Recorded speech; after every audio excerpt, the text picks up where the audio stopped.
Hello everyone, welcome back to this new class. आप सभी का स्वागत है। काफ़ी एक्साइटमेंट वाली क्लास है, ये बहुत इंपॉर्टेंट होने वाला है, ध्यान दीजिएगा। धीरे धीरे करके सारी बातों को इसमें बताएंगे और ये मोस्ट इंपॉर्टेंट क्लास है, जैसा कि आप थंबनेल देख चुके हैं कि ये मोस्ट इंपॉर्टेंट क्लास होगी इंपॉर्टेंट टॉपिक्स की। और इसको देखिएगा, कोई इसमें कोई बहुत बड़ा जादू नहीं है, बहुत बड़ा कोई इसमें ट्रिक नहीं है। सिंपल सी चीज़ें हैं कि पीवाईक्यू को एनालिसिस करते हुए ये सारे टॉपिक्स को बनाए गए हैं जहाँ से प्रश्न पूछे जा रहे हैं। और आप ध्यान देंगे तो इसमें सारे के सारे टॉपिक्स कवर है जहाँ से आपके प्रश्न बनेंगे। ठीक है, तो इसको ध्यान से समझिएगा। और जो भी आपका सोर्स है, लास्ट टाइम पे सोर्स नहीं बदलना है। जो सोर्स है उससे पढ़ाई करते रहिए, आपका प्रीलिम्स नहीं रुकेगा। क्योंकि जिस तरीके से हमने अपने पर्सनल एक्सपीरियंस से बता रहे हैं कि जितने प्रीलिम्स दिए हैं, उस प्रीलिम्स पास करने की अपनी एक अलग टेक्निक है। मतलब किस तरीके से एग्जाम ओरिएंट आप टॉपिक को पढ़ रहे हैं, पूरा सिलेबस कई लोग पढ़ने बैठ जाते हैं, है ना। तो कई बार होता है कि नहीं उसको कवर कर रहे हैं। एग्जाम को देखिए और उसके पैटर्न को देखिए, फिर आपको पता चले कहाँ से किस टॉपिक से जो फ्रिक्वेंटली प्रश्न आ रहे हैं, तब जाके कहीं आप जो है पूरे अच्छे तरीके से इस पे आपकी कमांड बनेगी। तो वन बाय वन करके सारा हम आपको बताएंगे इसमें।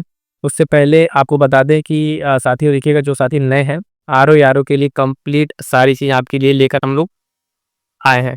इसमें करंट अफेयर का रिवीजन है एमसीक्यू प्लस मैगजीन से। ठीक है, इंपॉर्टेंट शॉर्ट नोट्स प्रोवाइड करा रहे हैं। हिंदी के टेस्ट सीरीज है और पीवाईक्यू है। जीएस के टेस्ट सीरीज और पीवाईक्यूज करा रहे हैं। इतनी सारी चीज़ें जो एग्जाम की रिक्वायरमेंट है। और साथ साथ टेलीग्राम से अगर आप जुड़ते हैं, वहाँ से अगर जुड़ जाएंगे तो बूस्टर सीरीज आपका मोस्ट इंपॉर्टेंट शॉर्ट नोट्स दे रहे हैं। ठीक है, करंट अफेयर्स का वहाँ भी रिवीजन मैगजीन से करा रहे हैं। ये सब सारी चीज़ें जो एग्जाम की रिक्वायरमेंट है, खासकर आर के लिए। अब आइए अगर हम आपको बताएं कि जो टेलीग्राम पेजेस तो हमने आपको दे रखा है कि प्रश्न कहाँ से बन रहे हैं, तो देखिएगा इसमें जो इंपॉर्टेंट सेगमेंट है, बहुत ज़्यादा इसमें डिटेल में नहीं जाएंगे, बस आपको एक ओवरव्यू दे रहे हैं। इतिहास का सेगमेंट में आप देखिएगा मॉडर्न हिस्ट्री के प्रश्न ज़्यादा बन रहे हैं। ठीक है, उसके बाद से कई बार आप देखेंगे भूगोल। भूगोल आपका कई बार 30 से 40 प्रश्न अगर आप मिला लें, मतलब भारत का भूगोल, विश्व का भूगोल, ये सब मिला लें तो 30-40 प्रश्न हो जा रहे हैं। ठीक है, और उसके बाद से है पॉलिटी, जहाँ से स्टैटिक पोर्शन है। हर बार प्रश्न आपको देखने को मिलते हैं, 10-12 प्रश्न जो है आपको देखने को मिल ही जाते हैं। उसके बाद से बचेगा आपका विज्ञान, यानी साइंस में जीव विज्ञान से और बाकी फिजिक्स केमिस्ट्री किस किस टॉपिक से प्रश्न बन रहे हैं। कई बार बायो का इसमें उसका वेटेज ज़्यादा रहता है। और उसके साथ साथ उत्तर प्रदेश स्पेशल। और अंत में बचेगा आपका समसामयिक यानी करंट अफेयर। करंट अफेयर का तो मोस्ट इंपॉर्टेंट वेटेज है, इसके लिए हम अंत में बात करेंगे। और इसके बाद हम आपको इसमें ये भी बताएंगे कि किस किस टॉपिक को क्या कहाँ से कंप्लीट कर लीजिएगा, है ना। तो आइए वन बाय वन करके एक एक करके हम आपको बताते हैं कि कौन कौन से इंपॉर्टेंट टॉपिक्स है। एक ही ध्यान दीजिएगा, ऐसा नहीं इसमें बिल्कुल ये है, मैं पहले ही चीज़ क्लियर कर दे रहा हूँ कि आप सिर्फ इतना ही पढ़ के एकदम वो इसी के भरोसे बैठ जाए। इसमें ये है कि यहाँ से सबसे ज़्यादा प्रश्न पूछे जाते हैं, क्योंकि देखिए एग्जाम का पैटर्न डायनेमिक है, बदल भी रहा है ना। उस कोई अगर गारंटी इस बात की ले रहा है तो नो डाउट कि वो इस चीज़ को लेके एकदम फेक है। कि अगर गारंटी ले रहा है कि नहीं इसी करके ये हो जाएगा, नहीं। अभी जो पैटर्न है उस पर एनालिसिस करके ये चीज़ें आपको दी जा रही हैं। अगर आगे पैटर्न बदलता है, फिर चीज़ें होती हैं, तो उसके हिसाब से फिर चीज़ें बदल जाएंगी, है ना। उस चीज़ के अकॉर्डिंग मैं आपको इंपॉर्टेंट टॉपिक्स दे रहा हूँ। और कोशिश ये करिएगा, ठीक है, कोशिश ये करिएगा इसमें कि पहले आप इन सारे टॉपिक्स को ऐसे पेज लेके एक एक टॉपिक वाइज कंप्लीट कर लें। और इन टॉपिक्स पे आप जितना हो सके एमसीक्यूज लगा लें। अलग अलग बुक्स अगर आपके पास है, परीक्षा वाणिज्य जिनके पास है, वहाँ से, या फिर घटना चक्र से, टॉपिक वाइज। ऐसा नहीं कि कोई लेके बैठ रहे हैं सब्जेक्ट, पूरा सब्जेक्ट पढ़े जा रहे हैं, एक लाइन से पूरा कम कंप्लीट कर लेंगे तभी हम इस सब्जेक्ट को छोड़ेंगे, नहीं। जहाँ से फ्रिक्वेंट प्रश्न पूछे जा रहे हैं उन सारे टॉपिक्स को पहले कवर कीजिए, है ना। रेगुलर बेसिस पर रिविजन कीजिए और उसके साथ साथ टेस्ट सीरीज लगाइए। टेस्ट सीरीज लगाने के बाद से क्या है कि उसमें जो है टेस्ट सीरीज को लगा के आप उसका शॉर्ट नोट्स बनाइए। ठीक है, इस पर क्लास हम लाएंगे शॉर्ट नोट्स कैसे बनाया जाता है, जबकि हम शॉर्ट नोट्स बना के आपको दे भी रहे हैं, तो ये चीज़ ध्यान रखिएगा। आइए देखेंगे, सबसे पहले हिस्ट्री को देखेंगे। आर प्रारंभिक परीक्षा में आप देखेंगे 25 से 35 प्रश्न। ठीक है, इतने बीच में वेरी कर रहा है। और जो वेरी कर रहा है ये, तो प्रश्न कहाँ से बन रहे हैं इस चीज़ को ध्यान से समझिएगा। पूरे क्लास को अगर अच्छे से समझ लेंगे, ये टॉपिक्स आपके दिमाग में छप जाने चाहिए, है ना। यहाँ से जो प्रश्न आपको फ्रिक्वेंटली देखने को मिले हैं, ठीक है। कोई इतिहास है, कुछ इंपॉर्टेंट, सबसे पहले बात करेंगे प्राचीन इतिहास की। उसके बाद से कुछ टॉपिक आपके होंगे मध्यकालीन, है ना, फिर मॉडर्न, फिर यूपी स्पेशल का भी। तो सबसे पहले देखिएगा प्राचीन में, अगर पूरे प्राचीन उसमें इतिहास में देखिएगा तो सिंधु घाटी सभ्यता। ठीक है, ये जो आपका पूरा एनालिसिस है, अब आर का प्री प्लस मेंस के पेपर को ध्यान में रखते हुए सारी चीज़ें बनाई गई हैं, है ना। इसलिए ये इंपॉर्टेंट है। इसमें सबसे पहले अगर देखें, एक टॉपिक यहाँ से आपका सिंधु घाटी सभ्यता और पूरे सिंधु घाटी सभ्यता में किस तरह के प्रश्न बने हैं, तो देखिएगा जो स्थल है इंपॉर्टेंट, उनसे प्रश्न बने हैं, उनकी विशेषताएं क्या है और खोजकर्ता। यानी सिंधु घाटी सभ्यता में कुछ इंपॉर्टेंट जो आपके स्थल है, कौन कौन सा स्थल, जैसे आप देखें लोथल हो गया है ना, हड़प्पा, मोहनजोदारो है ना, राखीगढ़ी, ये सब स्थल तो उनकी विशेषताओं में ये कि जो ज़्यादा इंपॉर्टेंट कुछ यूनिक चीज़ें कि वहाँ से क्या मिली है, उनके खोजकर्ता कौन है। तो अब तक इस पे ये प्रश्न यहाँ से बना हुआ है इस टॉपिक से। आगे पढ़ेंगे तो देखेंगे वैदिक सभ्यता। वैदिक सभ्यता में ऋग वैदिक और उत्तर वैदिक काल, इसमें जो बहुत हाईलाइटेड चीजें हैं ऋग वैदिक काल की या उत्तर वैदिक काल की, जो अचानक से चेंज हो रहा है, वेदास में कुछ जो से इंपॉर्टेंट जो कुछ फैक्ट्स है ना, कई नाम कितनी बार आए हैं या किसका जिक्र किसमें हुआ है, इस तरह के प्रश्न वहां से आपको देखने को मिलेंगे। उसके बाद अगला एक टॉपिक है इसमें महाजनपदार्थ, जिसमें बौद्ध धर्म और जैन धर्म। ठीक है, महाजनपदार्थ, बौद्ध धर्म, जैन धर्म, ये देख लीजिए, यहाँ से एक प्रश्न आपको एकदम श्योर रहता है, मतलब या तो बुद्ध से पूछे या तो जैन से पूछे, कई बार दोनों से प्रश्न पूछ लिया है। तो बौद्ध और जैन धर्म को आप उस तरीके से पढ़िए कि जो उसके इंपॉर्टेंट पॉइंट्स हैं कि क्या इसके प्रश्न बने हैं, किस तरीके से बने हैं, उसकी डिटेल एनालिसिस, जिसमें जब हम पीवाईक्यू कराते हैं, ठीक है, पीवाईक्यू उस वाली क्लास में आपको बताते हैं कि देखिए यहाँ से प्रश्न बना है, आगे क्या प्रश्न बन सकता है। ये चीज़ हम आपको टेस्ट सीरीज जब कराते हैं उसमें भी बताते हैं प्रश्न को कैसे दूसरे एस्पेक्ट से आप देखें कि प्रश्न कैसे फिर यहाँ जो बन रहा है वो प्रश्न फिर आगे कैसे बन सकता है। ऐसा नहीं कि जो आप रट के जा रहे हैं, जो पढ़ के जा रहे हैं वहीं से प्रश्न आएगा, डायरेक्ट इनडायरेक्ट प्रश्न बनते हैं, इस बात का आपको ध्यान में रख के चलना होगा। उसके बाद से आएंगे मौर्य वंश। मौर्य वंश में देखिएगा कि चंद्रगुप्त मौर्य सबसे ज़्यादा हाईलाइटेड, कौक अशोक, उसके साथ साथ जो प्रशासन व्यवस्था है, यानी प्राचीन भारत में जो उनके मौर्य वंश की प्रशासन व्यवस्था है कि प्रशासन कैसे चल रहा है ना, उस काल में कौन कौन सी इंपॉर्टेंट पुस्तकें हैं, कौन कौन से कवि हैं, और कोई ऐसे टर्मिनोलॉजी जो प्रशासनिक शब्दावलियाँ है, ये सब चीज़ें समझ में आ रही की बात है ना। आगे पढ़ेंगे तो गुप्त काल में जाएंगे, गुप्त वंश में देखेंगे तो विज्ञान, कला, साहित्य, समाज, यानी इस टाइम पे जो है गुप्ता पीरियड में सब सारी चीजें बहुत पीक पर थी। तो यहाँ से प्रश्न बनते हैं कि कई बार पुस्तकें देके मिलान करने के लिए है ना, जो यात्री है उनके बुक या फिर उनका कोई रिटेल चीज है, कोई सोर्स है, इन सब चीज़ों पे आपको ध्यान देना था स्पेसिफिक, किसमें, गुप्त वंश में। ये सब सारी चीज़ें प्राचीन विश्वविद्यालय, नालंदा, तक्षशिला, ये सब सारी चीज़ उसमें इनग्रुप हो जाएगी। इतनी सारी चीज़ें आप कर लेंगे प्राचीन इतिहास से, तो जो आपके एग्जाम में प्रश्न आएंगे तो मोस्ट पॉसिबिलिटी है कि आपको प्रश्न इन्हीं से देखने को मिलेगा। बात करेंगे आगे मध्यकालीन। ठीक है, मध्यकालीन में अगर आप देखेंगे मध्यकालीन भारत में, तो देखिएगा इसमें किस तरीके से प्रश्न और कौन कौन से टॉपिक को ज़्यादा फ्रिक्वेंटली पूछा हुआ है। तो दिल्ली सल्तनत में अगर बात करेंगे तो गुलाम, खिलजी, ठीक है, गुलाम और खिलजी, तुगलक, लोधी, मतलब लोधी को फिर जैसे लास्ट में जब आता है तो वहां से एक दो प्रश्न बने हुए हैं और उसी की फिर प्रश्न बन रहे हैं, मतलब जो प्रश्न बना हुआ है उसी से रिलेटेड कोई अगर मान लीजिए मोहम्मद बिन तुगलक से पूछा हुआ है प्रश्न, ठीक है, तो अगर उसकी कोई एक पॉलिसी पूछी तो अगली बार फिर उसकी कोई और पॉलिसी पूछ रहे, ऐसा नहीं बहुत ज़्यादा डिफरेंट जाके पूछ रहा है। इस चीज़ को अगर आप ध्यान से देखेंगे तो आपको ये चीज़ पैटर्न समझ में आएगा जो पीवाईक्यू एनालिसिस में आपको देखने को मिलता है।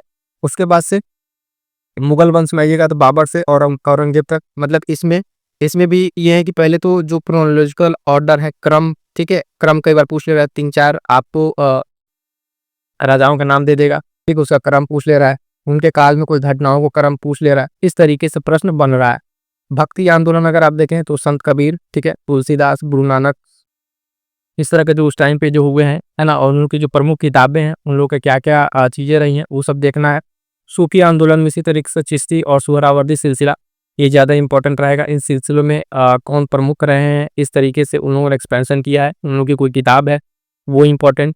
और एक यहाँ पे एक मोस्ट इंपॉर्टेंट मराठा साम्राज्य, ठीक है, जिसमें शिवाजी, पेशवा और मोस्ट इंपॉर्टेंट ये प्रशासन, मराठा साम्राज्य का प्रशासन किस तरीके से रन करता था, कौन कौन से पद पे कौन लोग थे, उनका क्या उस टाइम पे नाम था, इस सब सारी चीज़ों को देखना है। आगे आएंगे तो देखेंगे साथियों कि आधुनिक भारत, आधुनिक भारत में क्या है, तो अब देखिएगा यहाँ से किस तरीके से प्रश्न बनेंगे। तो सबसे पहले तो ब्रिटिश की शासन की जो स्थापना है, प्लासी बक्सर की लड़ाई, यानी इसकी नींव कैसे पड़ी, अगर आप देखें इसकी नींव कैसे पड़ी, कैसे ब्रिटिश आके भारत पे इम्पैक्ट करना शुरू किए, सब सारी चीज़ें।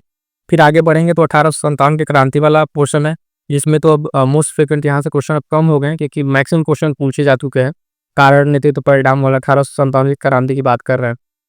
तो ये अगर यहाँ से प्रश्न बनता है तो सेम टू सेम रिपीटेड प्रश्न होगा, बहुत ज़्यादा कुछ उस तरीके का प्रश्न नहीं बनेगा क्योंकि बहुत सारे प्रश्न इस टॉपिक से बन चुके हैं। फिर आगे बढ़िएगा तो सीधे भारतीय राष्ट्रीय आंदोलन। अब देखिए भारतीय राष्ट्रीय आंदोलन यही मोस्ट इंपॉर्टेंट है, मॉडर्न हिस्ट्री की एक तरह से कह लीजिए ये जान है। यहाँ से किस तरीके से कौन मूवमेंट हुए हैं, उन मूवमेंट्स को आपको 2 तरीके से पढ़ना है। पहली चीज़ कि मूवमेंट जब हो रहा है तो किसके नेतृत्व में हो रहा है, समझिएगा मैं किस तरीके बता रहा हूँ। ये जो बता रहा हूँ पॉइंट, ये आपको स्टेटमेंट वाले प्रश्न सॉल्व करने में मदद करेंगे।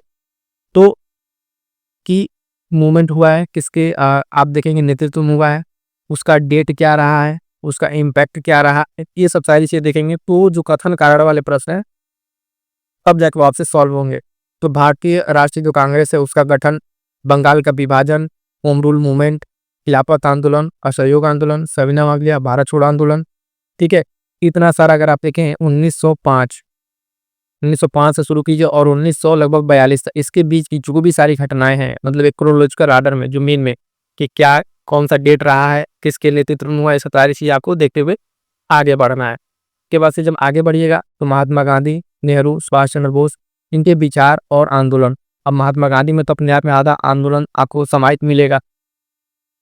उसके बाद से जब आगे बढ़िएगा तो भारत का संविधान निर्माण, ठीक है। संविधान निर्माण के जो स्पेशल पॉइंट्स हैं, क्या क्या जो स्पेशल रहे हैं, कौन कौन सी कमेटियां रही हैं संविधान निर्माण में, कितने महिला उसमें पार्टिसिपेट थी, कितने पुरुष थे, कोई पर्टिकुलर कमेटी है तो उस कमेटी की अध्यक्षता किसने की थी, इस तरीके के पॉइंट्स।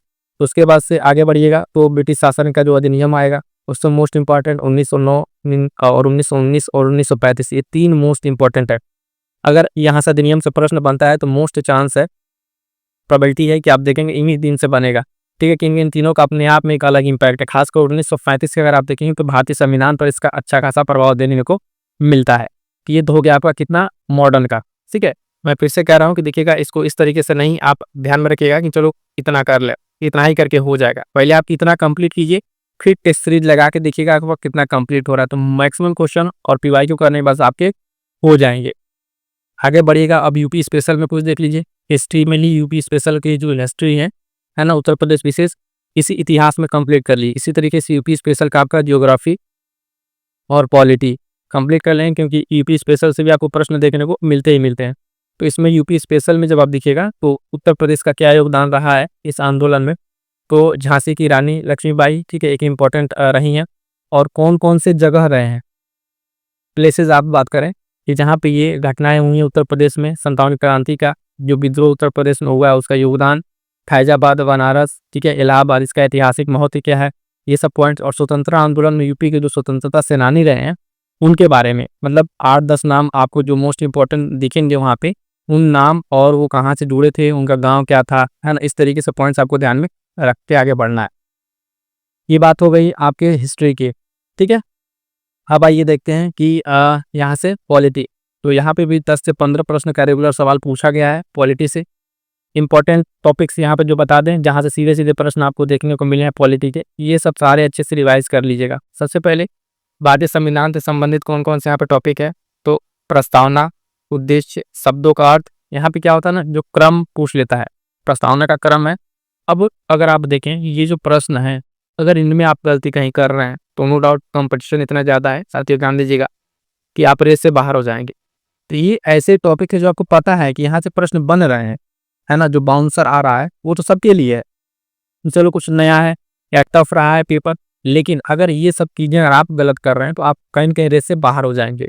तो प्रस्तावना को अच्छे से समझिए, देखिए संविधान की विशेषता को देखिए, जैसे कि सबसे बड़ा, लिखित, जटिल या किस किस तरीके से है, उसके सोर्सेस क्या हैं संविधान के, है ना, कहाँ कहाँ से लिया गया है, ये पॉइंट।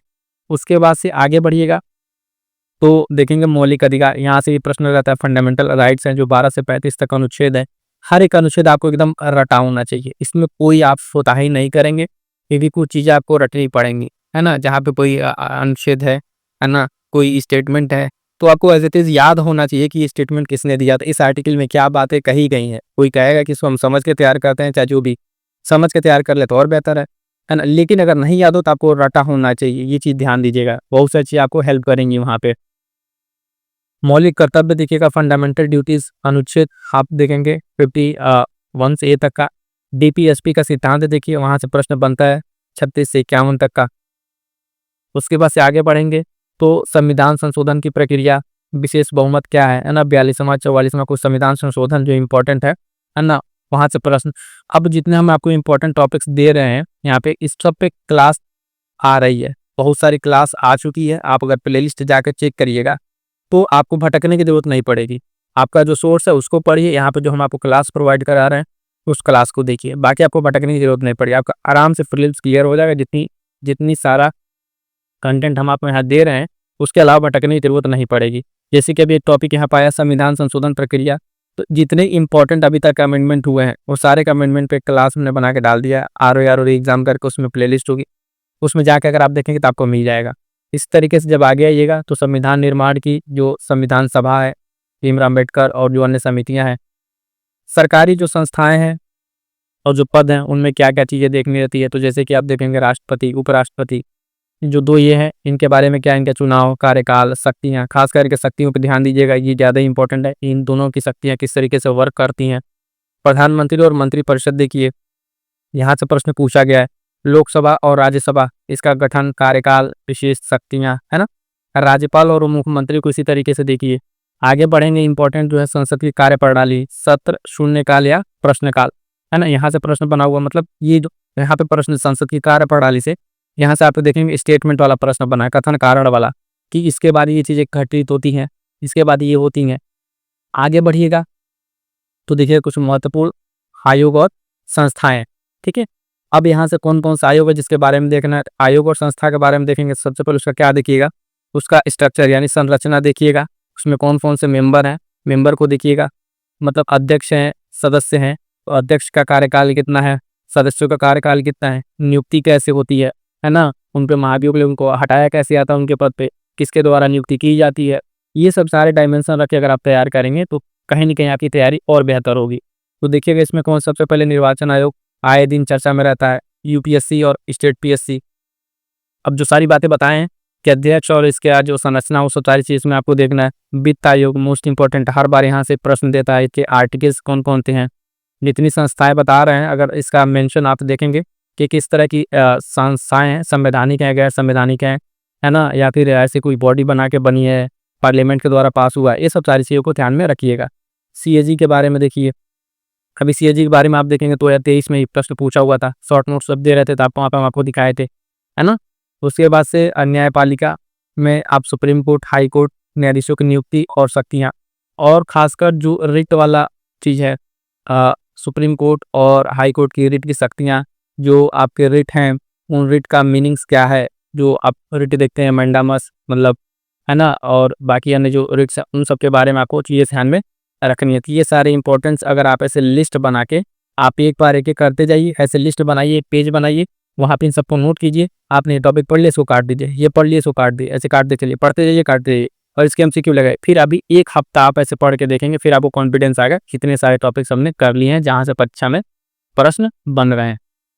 और कुछ अन्य टॉपिक हैं जो पॉलिटी के ध्यान दीजिएगा, तो उसमें क्या क्या है, तो जैसे संविधान के भाग, अनुसूचियाँ, अनुच्छेद, मतलब एक ओवरव्यू कि संविधान में कितने भाग, अनुच्छेद, अनुसूचियाँ हैं, यहाँ से प्रश्न बन रहे हैं।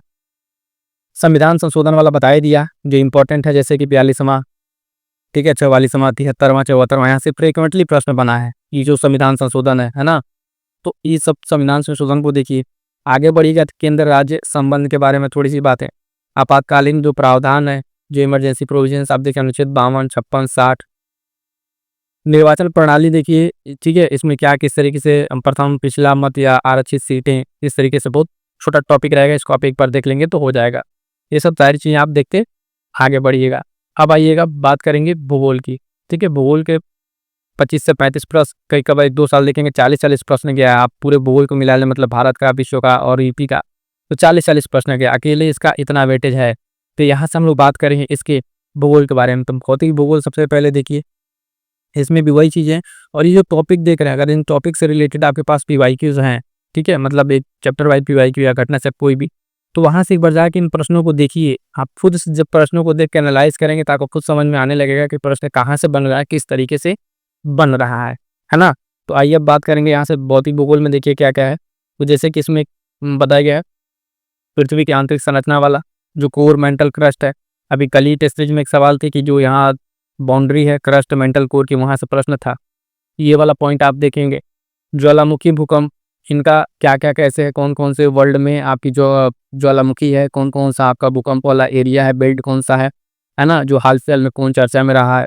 पर्वत, पठार, मैदान, मरुस्थल, ये सब सारा मोस्ट इंपॉर्टेंट 1 से 2 प्रश्न आपको यहाँ से एकदम गारंटी है देखने को मिलता है ना। वायुमंडल की संरचना, तापमान और वायुदाब पवनें, ठीक है। महासागरीय धारा, ये भी मोस्ट इंपॉर्टेंट है, महासागरीय धारा।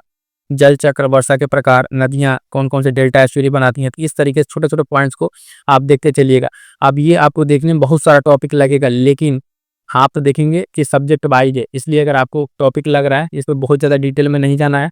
आप इनको पीवाईक्यू को ध्यान में रखते हुए जैसे करेंगे तो आपका एक बार रिवीजन अच्छे से हो जाएगा।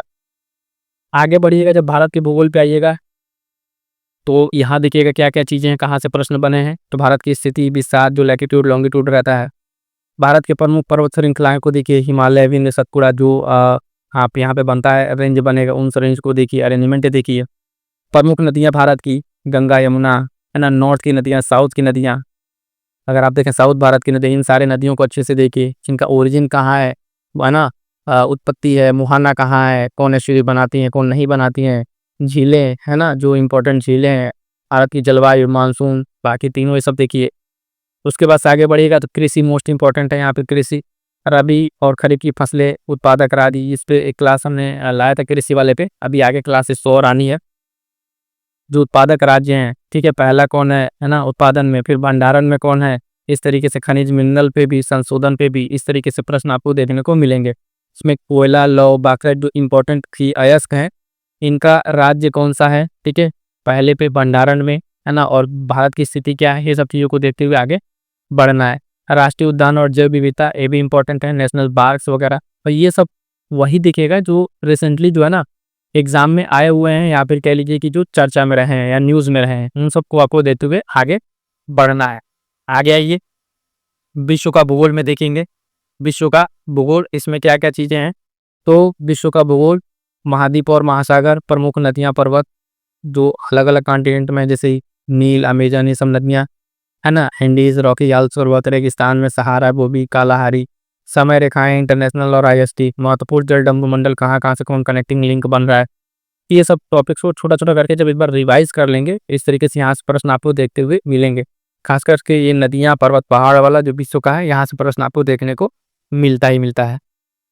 आगे बढ़ेंगे, देखेंगे अगला पॉइंट इन्वायरमेंट इकोलॉजी का। इसमें क्या क्या है, पर्यावरण से भी प्रश्न जो बनते हैं, उसमें कौन कौन से टॉपिक्स हैं, जैव मंडल, आरक्षित क्षेत्र, पर्यावरण की महत्वपूर्ण संधियाँ जो हैं, कौन कौन सी संधियाँ हुई या समझौते हुए हैं, क्योटो, पेरिस वाला, स्टॉकहोम सम्मेलन, ये सब सारे सम्मेलन, है ना, उन सम्मेलन का क्या क्या इम्पैक्ट रहा है, क्या क्या बातें रही हैं, वो सब सारी चीज़ों को आपको ध्यान में रखना है। प्रदूषण के प्रकार यहाँ से ही पूछता है, प्राथमिक और द्वितीयक, इस तरीके से।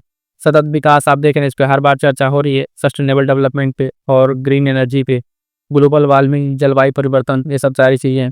और इसमें एक जो महत्वपूर्ण इंस्टीट्यूशंस हैं जो रिपोर्ट जारी करते हैं, ठीक है, जलवायु से संबंधित, है ना, कार्बन क्रेडिट से संबंधित, इन सब सारी चीज़ों को आपको ध्यान में रखना है। तो इसको कंप्लीट कीजिए, यहाँ से आपको प्रश्न देखने को मिलता ही मिलता है। इसमें भी बहुत सारी क्लास करा दिए गए हैं, ये समझौता वाला करा दिया गया है, और दूसरा वाला जैव मंडल आरक्षित वाला। आप जाएंगे चैनल को एक बार आराम से जाके पूरा विजिट कीजिए, वहाँ पे आपको टॉपिक वाइज, मतलब ऐसा नहीं दिखेगा आपको कि कोई चीज़ आपको ऐसे ही मिल जाएगी, जो भी आपको क्लास मिलेगी उससे आपके एग्जाम में प्रश्न सीधे सीधे बनते हैं या बन चुके हैं, उन्हीं पे क्लास आपको यहाँ पे प्रोवाइड कराया जा रहा है।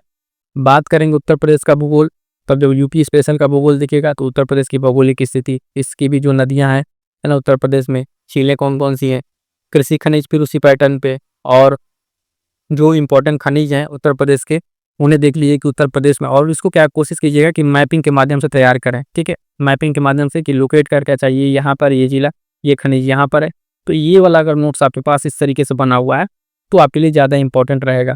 वन आरक्षित क्षेत्र आप देखिए उत्तर प्रदेश में कितना है, बाकी सारी चीज़ें, इसको आप यहाँ तक कंप्लीट करेंगे। अब एक जो एक लास्ट सब्जेक्ट आपका बच गया, कौन सा है, विज्ञान। साइंस से आप देखेंगे तो साइंस के आपके 3 खंड हैं, है ना, फिजिक्स, केमिस्ट्री, बायो, यहाँ से भी हर साल प्रश्न है। तो महत्वपूर्ण टॉपिक्स में फिजिक्स को पहले देखिएगा, विज्ञान के यहाँ से किस तरीके से प्रश्न बने हैं। इसमें 3 सब्जेक्ट है, तो कई बार अलग अलग इसका वेरिएशन हो जाता है ना, कई बार फिजिक्स है तो कई बार, लेकिन मोस्ट प्रोबेबिलिटी बायो का ही और अप्लाइड जो बायोटेक्नोलॉजी है उससे प्रश्न बने। तो इसके कौन कौन से टॉपिक्स हैं जहाँ से प्रश्न बने हैं फिजिक्स के अब तक जो इम्पोर्टेंट, उसको देखिए। कह रहा है गति, वेग त्वरण से न्यूटन के नियम वगैरह, कार्य, ऊर्जा, शक्ति से, द्रव्यमान और भार, है ना, गुरुत्वाकर्षण इस और आयोग जो आवेग और बल है, मतलब कि यहाँ पर अगर प्रश्न देखेंगे तो सिंपल पूछ लेता है ये नियम किससे संबंधित है ना। बेसिक जो पैरामीटर्स हैं उनकी इकाइयाँ हैं उस पर प्रश्न बनता है। इसी तरीके से ऊष्मा और तापमान, आगे बढ़िएगा तो ये सब 2-3 पॉइंट है। दर्पण, लेंस, ध्वनि परावर्तन वाले से कई बार प्रश्न बना हुआ, ये मोस्ट इंपॉर्टेंट लगा लीजिएगा। और ये धारा, प्रतिरोध, ओम, है ना, चुंबकीय प्रभाव, इलेक्ट्रोमैग्नेट, यहाँ से प्रश्न बने हुए हैं। ये सब सारी चीज़ों को ध्यान में रखते हुए आगे बढ़ना है। देखिएगा यहाँ से केमिस्ट्री में तो जो तत्व यौगिक है, मिश्रण, एटम के बारे में, परमाणु, उनका सिद्धांत, इलेक्ट्रॉन, प्रोटॉन, न्यूट्रॉन, आवर्त सारणी है, अम्ल, क्षार, लवण है, उसको उदाहरण और उपयोग को देखते हुए आगे बढ़िएगा। रासायनिक अभिक्रियाओं में 2-3 अभिक्रियाएं उनको देखिए, फिर पीएच मान, उसका उपयोग, है ना, धातु और अधातु देख लिए, उसके भौतिक और रासायनिक गुण, ये मोस्ट इंपॉर्टेंट है। कई बार यहाँ से प्रश्न आपको देखने को सीधा मिलता है ना। उसके बाद से कार्बनिक यौगिक जिसमें हाइड्रोकार्बन, इथेन, मीथेन है, साबुन और डिटर्जेंट, ये सब छोटा पॉइंट देख लीजिएगा। रासायनिक उद्योग में खाद, सीमेंट, पेट्रोलियम, ये मोस्ट इंपॉर्टेंट है, इसको ध्यान से अच्छे से देख लीजिएगा। बात करेंगे जीव विज्ञान की तो देखिएगा इसमें विज्ञान के जो इंपॉर्टेंट टॉपिक्स हैं यहाँ से प्रश्न ज़्यादा बनते हैं, तो इसको ध्यान से समझिएगा। कोशिका, इनके संरचना वगैरह, है ना, उसमें जो माइटोकॉन्ड्रिया, क्लोरोप्लास्ट है, आप देखेंगे पाचन, परिसंचरण, उत्सर्जन, ये सब टॉपिक्स, जो उत्सर्जी अंग है, प्रजनन, ये सब सारे टॉपिक्स। पादप वाला एक महत्वपूर्ण रहेगा, जो प्लांट के बारे में है, उनके डिजीज वगैरह, ये सब मोस्ट इंपॉर्टेंट, इसको देख लीजिएगा। बाकी छोटे छोटे जो यहाँ पे टॉपिक है ना, जिससे डिजीज वगैरह हो गया, रोग वाला, टीका वाला, ठीक है, जैव प्रौद्योगिकी, क्लोनिंग, हार्मोन्स वाला पॉइंट वहाँ से देखिए, हार्मोन और जो बाकी चीज़ें वहाँ से प्रश्न सीधे बनता है। और बायो का जो मतलब वहाँ पे जो पर्यावरण विज्ञान है, पारिस्थितिकी, खाद्य श्रृंखला, वहाँ से भी प्रश्न आपको देखने को मिलता है। तो ये सब सारे छोटे छोटे, इनको एक एक बार आप देखेंगे, कुल मिला के 5 से 10 मिनट की रीडिंग में आपको ये सारे टॉपिक्स एक बार में कंप्लीट होते हो जाएंगे। आगे बढ़िएगा, समसामयिकी देखिएगा, इसमें वैज्ञानिक उपकरण है, अंतरिक्ष विज्ञान, जो भी ये सब तो करंट से रिलेटेड आ जाता है, ये सब सारी चीज़ें। दैनिक जीवन में विज्ञान भी आपका देखेंगे, यहाँ से आ जाएगा। बाकी ऊर्जा के स्रोत जो नवीकरणीय है, गैर नवीकरणीय है, ये सब पॉइंट, वैक्सीन, महामारी, ये सब सारी चीज़ें करंट से रिलेट करके आपको देखते हुए आगे बढ़ना है। मोस्ट इंपॉर्टेंट चीज़ आपको बताएं कि इसमें करंट अफेयर का वेटेज है, और करंट अफेयर के लिए बता दें कि सबसे बेहतरीन तैयारी, कहीं भटकने की जरूरत नहीं है, यहाँ पे आपको कराया जा रहा है। मंथली मैगजीन से, एमसीक्यू से, ऑनलाइनर से सारा कंप्लीट कराया जा रहा है। यहाँ तक कि जो मैगजीन मंथली आ रही है और या 6 महीने का आ रही है, उसको भी कंप्लीट कराया गया है। और बहुत जल्दी आप सभी के लिए जो है टेलीग्राम पे प्रैक्टिस के लिए भी व्यवस्था करा दी जाएगी। तो सब सारी चीज़ों के लिए जुड़ जाइएगा। और पूरी क्लास कैसी लगी एक बार कमेंट करके ज़रूर बता दीजिएगा। बात कर रहे थे हम आपकी यूट्यूब पे क्लास की, तो स्टार्टिंग में हमने आपको बता दिया है। जो साथी नए हैं, टेलीग्राम से फटाक से जुड़ जाइएगा, है ना। और कमेंट करके बताइएगा कि किस तरीके से ये पूरा अगर आप कर लेते हैं ना, तो आपको सारी चीज़ें व्यवस्थित हो जाएंगी। इसको ध्यान में रखते हुए आगे बढ़िएगा। मिलेंगे किस नेक्स्ट क्लास में, तब तक प्रॉपर रिवीजन करते रहिए। और भी कोई डाउट है तो आप कमेंट कीजिए, है ना, और अपने दोस्तों तक इसको शेयर कीजिए। इतनी मेहनत सारी चीज़ आपकी लेकी जा रही है, एक लाइक तो बनता है, फटाक से लाइक कर दीजिए और चैनल से जुड़ जाइएगा। मिलेंगे किस नेक्स्ट वीडियो में, तब तक के लिए दोस्तों थैंक यू सो मच।